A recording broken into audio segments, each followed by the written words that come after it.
I've stuck to my calories, but I'm not losing any weight. This is one of the most common problems that both trainers and clients face, and I'm going to run you through how I would deal with it.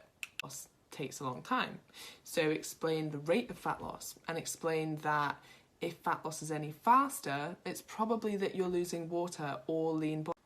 Firstly, I would say that most of the time, and I mean the vast majority of the time, it's purely down to impatience.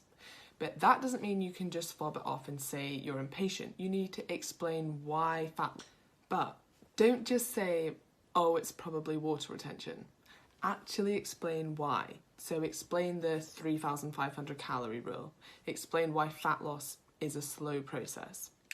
Explain the magnitude of inevitable water fluctuations and how the scales may mask fat loss for various reasons, including increased muscle mass. Okay, so now that's out of the way. Let's say it's been 3 or 4 weeks of consistent dieting. It hasn't, but let's say it has.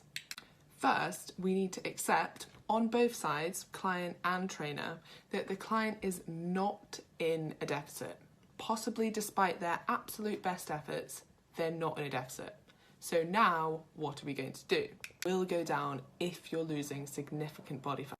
And just to elaborate on that point, weight loss is inevitable if you're in a calorie deficit over time. Some fat loss can be masked on the scales, but only for a short period of time, and it takes far longer to build muscle than it does to lose fat. The rate of fat loss is always going to be faster than the rate at which you can build muscle. You probably have, depending on your size, about a 2 to 3 kilogram buffer that will fluctuate up and down depending on water retention. However, the average will go down if you're losing a significant amount of body fat. And that's partly because... So, if you are being consistent and patient, then we need to discover why you're not in a deficit. And the absolute worst thing that a trainer can do here is make the client defensive or tell them that they're lying, because actually they might not be lying or not knowingly. They could genuinely be trying their absolute hardest, but they have slacked on portion sizes, or they forgot to log certain things, or they haven't added condiments. Tracking calories accurately is extremely... And I'd point out that it's not a failure to say that you haven't been able to stick to your diet. It could be that we need to look at food choices or meal timings. Note that we'd be looking at meal timings because of your behaviours around food, not because foods have different caloric values at different times of day. However, you are definitely more likely to overeat at certain times of day. As a good coach or trainer, it's your job to create an environment where your client feels that they can be honest with you.